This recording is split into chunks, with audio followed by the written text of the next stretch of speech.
మన అజిత్ దోవల్ గారిని, ఆ తర్వాత మిస్త్రీ గారిని, జయశంకర్ గారిని, వీరందరినీ మీటింగ్ పెట్టి ఎయిర్పోర్ట్లోనే ఏం చేయాలి, ఎలా ముందుకు వెళ్ళాలి అన్న దాని గురించి. ఎందుకంటే లీడర్ యొక్క ప్రవర్తన ఏదైతే ఉంటుందో ఇటువంటి సంఘటన తర్వాత that will send a message. అది ఒక సందేశాన్ని పంపుతుంది ఆ ప్రాంతానికి, వీఆర్ ప్రిపేర్డ్ అన్న ఒక సందేశం. ఆ తరువాత వెంటనే మరుసటి రోజు కేబినెట్ కమిటీ ఆన్ సెక్యూరిటీ సమావేశమై అందులో కొన్ని నిర్ణయాలు తీసుకుంది. మొదటిది 65 సంవత్సరాల క్రితం చేసిన సింధు జలాల ఒప్పందం ఏదైతే ఉందో దాన్ని మేము పక్కన పెడుతున్నామని చెప్పారు. ఎందుకంటే ఏదైనా ఒక దేశం మీద ఏదైనా చర్యలు తీసుకోవాలంటే మిలిటరీ చర్య ఒకటి, కానీ వాళ్లను దిగ్బంధనం చెయ్యాలి అన్నది చాలా ప్రధానమైన అంశం. మీరు ఎప్పుడైనా యుద్ధ నీతి చదివితే యుద్ధ నీతిలో శత్రువుని 8 దిక్కుల నుంచి కూడా మనం దిగ్బంధన చెయ్యాలి అన్నది యుద్ధ నీతి. అందులో భాగంగా ఈ సింధు జల వాటర్ ట్రీటీ ఏదైతే ఉందో, సంధి ఏదైతే ఉందో దాన్ని పక్కన పెట్టాం. దీనివల్ల ఏమవుతుంది అంటే పాకిస్తాన్కు మన పశ్చిమ నుంచి తూర్పుకు వెళ్లే నదులు ఏవైతే ఉన్నాయో అవి మన దగ్గర నుంచి వెళుతున్నాయి. ఆ నదులను కనుక మనము నియంత్రించగలిగితే అక్కడ వాళ్లకు వేసవి కాలంలో కావలసిన నీరు ఏదైతే ఉంటుందో అది ఈ నీళ్ల నుంచి రావాలి. అంటే ముఖ్యంగా మనం ఖరీఫ్ అనుకుంటాం. ఆ సందర్భంగా కావలసిన నీళ్ళన్నీ కూడా భారతదేశం చేతిలో ఉంది. కాబట్టి భారతదేశం ఆ విధంగా ఆ నీటిని నివారిస్తుంది అని స్పష్టంగా చేయడం జరిగింది. వాళ్ళు ఏమన్నారంటే మీరు దాని మీద ప్రాజెక్టులు కట్టాలి, దానికి చాలా సమయం పడుతుంది అంటే మరుసటి రోజు మన జలశక్తి మినిస్టర్ సిఆర్ పాటిల్ గారి ఆధ్వర్యంలో జరిగిన మీటింగ్లో ఏం నిర్ణయించారు తెలుసా? మొట్టమొదటి స్టెప్గా మనం పూడికలు తీద్దాం, ఈ నదుల్లోంచి డీసిల్టింగ్ చేద్దాం. అప్పుడు ఏమవుతుందంటే ఈ నదుల కెపాసిటీ పెరుగుతుంది, కాబట్టి మన దగ్గర అత్యధిక శాతంలో ఈ నీటిని ఆపవచ్చు. అది ఫస్ట్ రియాక్షన్ గా మనం మొదలు పెట్టాము. సో ఆ విధమైన వాళ్ళు ప్రకటన చేయడం వల్ల వెంటనే మనము ఈ నిర్ణయం తీసుకున్నాం. సో ఈ విధంగా ఆ తర్వాత అటారీ బార్డర్ ఏదైతే ఉందో దాని వాణిజ్య కేంద్రాన్ని మనం మూసాం. పాక్ డిప్లొమాట్లను మనం తరలించాం. పాక్ ఎయిర్ ఫోర్స్, నేవీ ఎవరైతే మన ఎంబసీల్లో ఉంటారో వాళ్ళ ప్రవేశాన్ని మనం నిషేధించాం. తర్వాత ఎవరైతే పాకిస్తాన్ వీసాలతో ఇక్కడ ఉన్నారో, లాంగ్ టర్మ్ వీసా కావచ్చు, షార్ట్ టర్మ్ వీసా కావచ్చు, మెడికల్ వీసాస్ కావచ్చు, వీరందరూ కూడా భారతదేశాన్ని విడిచి వెళ్ళిపోవాలి అని చెప్పి వాళ్ళు ఒక ఆదేశం ఇవ్వడం జరిగింది. అందులో ఇప్పుడు చూస్తున్నారు మీరు పేపర్లో ఎంతమంది బయటికి వస్తున్నారు, ఎంతమంది భారతదేశం మీద మెడికల్ కు ఆధారపడి ఉన్నారు. ఎంతో మంది ఈవెన్ హైదరాబాద్ కూడా వస్తున్నారు వాళ్ళు. ఎందుకంటే మన మెడికల్ టూరిజం కోసం ఇక్కడ వచ్చి అక్కడ సదుపాయాలు లేవు, అక్కడ ఏ విధమైన సదుపాయాలు లేవు, కాబట్టి ప్రతి దాని కోసం భారతదేశానికి రావాల్సిందే అని అక్కడ ఉన్న పౌరులకు కూడా తెలిసి, అందువల్ల ఈ విధంగా భారతదేశానికి తర్వాత ఇప్పుడున్న నీటి ప్రాజెక్టులు కిషన్ గంగా కావచ్చు, రాట్లే కావచ్చు, వీటిని కూడా మనం చేద్దాం. అందుకనే ప్రధాని గారు కేరళకు వెళ్ళారు, నిన్న అమరావతికి వచ్చారు, ఆ తర్వాత మహారాష్ట్రకు వెళ్ళారు. అంటే వాళ్ళు ఇస్తున్న బాడీ లాంగ్వేజ్ కానీ వాళ్ళు ఇస్తున్న సందేశం కానీ, ఎందుకంటే చాలామంది ఎదుటి వాళ్లలో ఒక రకమైన ప్యానిక్ను చూడాలనుకుంటారు.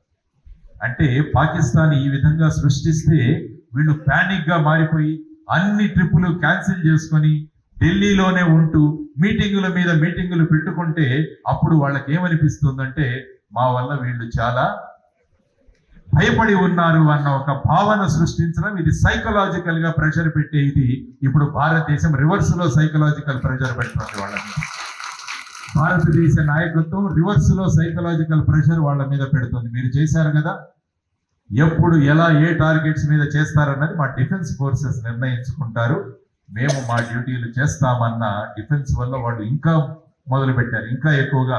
ఈరోజు చూసుకుంటే మీరు ప్రతి ఒక్క పాకిస్తాన్ లీడర్ కూడా మాట్లాడుతున్నాడు, మా దగ్గర న్యూక్లియర్ వెపన్స్ ఉన్నాయి, పదే చెబుతున్నాడు. అంటే అది వాళ్ళలో ఎంత భయం ఉందో అన్నది తెలుసుకోవడానికి ఒక సూచిక. సాధారణంగా వ్యక్తి తన దగ్గర ఉన్న తనకు కాన్ఫిడెన్స్ ఉంటే నా దగ్గర ఇది ఉంది అది ఉందని చెప్పడు. నేను ఎప్పుడైతే ఓడిపోతానన్న భయం నాలో ఉంటే నా దగ్గర ఇది ఉంది అది ఉందని చెబుతాడు. అదే పరిస్థితిలో పాకిస్తాన్ ఉంది. కాబట్టి ఇది మనం గుర్తుంచుకోవాలి. తర్వాత న్యూక్లియర్ వెపన్స్ గురించి కూడా ఒక 2 నిమిషాలు మాట్లాడతాను నేను. ఎందుకంటే 2 దేశాల దగ్గర కూడా అణ్వస్త్రాలు ఉన్నాయి. ఈ అణ్వస్త్ర ప్రయోగం అన్నది కూడా ఒక ప్రోటోకాల్ ప్రకారం జరుగుతుంది. భారతదేశం యొక్క ప్రోటోకాల్ అంటే అందులో నో ఫస్ట్ యూజ్ అన్నది భారతదేశ ప్రోటోకాల్. అంటే భారతదేశం ఎప్పుడూ కూడా మొదటిగా తన న్యూక్లియర్ వెపన్లను ఉపయోగించింది. కానీ ఎవరైనా ఉపయోగించే ప్రయత్నం చేస్తే దానికి సమాధానంగా భారతదేశం కూడా అణ్వస్త్రాలను ఉపయోగించడానికి ఎక్కడా కూడా వాళ్ళు వెనకాడరు అన్నది మన సిద్ధాంతం. అదే పాకిస్తాన్కి వెళితే వాళ్ళకి నో ఫస్ట్ యూజ్ అన్న సిద్ధాంతం లేదు. వాళ్ళు అంటే దే కెన్ యూజ్ ఇట్ అన్నది కూడా ఒకటి ఉంది. కాబట్టి ఇది కూడా మనకు తెలియాలి, ఈ 2 విషయాలు. ఎందుకంటే న్యూక్లియర్ వెపన్ అన్నది చాలా ప్రమాదకరమైనది. మనం ఆల్రెడీ ఎప్పుడో అనేక సంవత్సరాల క్రితం 2వ ప్రపంచ యుద్ధంలో హిరోషిమా నాగసాకిల మీద ప్రయోగించిన అణ్వస్త్రాలు ఇప్పుడు కూడా మనం అనుకుంటుంటాం. ఇప్పుడు కూడా అక్కడ ఏం పెరగదు, అక్కడ ఎంతో మంది అశువులు భాష. కాబట్టి ఇటువంటి ప్రమాదం ఉంటుంది. అందుకనే న్యూక్లియర్ వెపన్స్ ఏ దేశం దగ్గర ఉన్నాయో ఆ దేశం పట్ల జనరల్గా 1-2 సార్లు ఆలోచిస్తాం. అందుకనే నార్త్ కొరియాలో కిమ్ అనే ఒక వ్యక్తి ఉంటాడు. కిమ్ పాకిస్తాన్ సంబంధాలు కూడా మీరు చూసిన చైనా వాళ్ళు బెల్ట్ అండ్ రోడ్ ఇనిషియేటివ్ అని BRI అన్న ఒక పథకంలో వాళ్ళు అనేక ప్రాజెక్టులు పాకిస్తాన్లో కూడా పెట్టారు. కానీ పాకిస్తాన్లో ఉన్న ప్రాజెక్టులు పాకిస్తాన్ ప్రభుత్వం దగ్గర ఆర్థిక పరిస్థితి లేకపోవడం వల్ల ఆ ప్రాజెక్టులన్నీ కూడా నిలుపువేయబడ్డాయి. దానివల్ల చైనాకు చాలా ఆర్థికంగా నష్టపోయారు వాళ్ళందరూ. ఆ తరువాత మీరు చూసుకుంటే బలూచిస్తాన్లో ఉన్న పరిస్థితి ఏదైతే ఉందో, అక్కడ బలూచిస్తాన్ లిబరేషన్ ఆర్మీ ఏదైతే ఉందో అది ఒక 8 మంది చైనీస్ ఇంజనీర్లను వాళ్ళు అక్కడ వాళ్ళ మీద హత్య చేయడం జరిగింది. కాబట్టి పాకిస్తాన్ ప్రాంతంలో మాకు సంరక్షణ లేదు అన్న ఒక నిర్ణయానికి చైనా కూడా రావడం జరిగింది. దాంతో ఇదొక పాయింట్. ఆ తరువాత తాలిబాన్లు వచ్చారు ఇక పాకిస్తాన్లో, ఆఫ్ఘనిస్తాన్లో.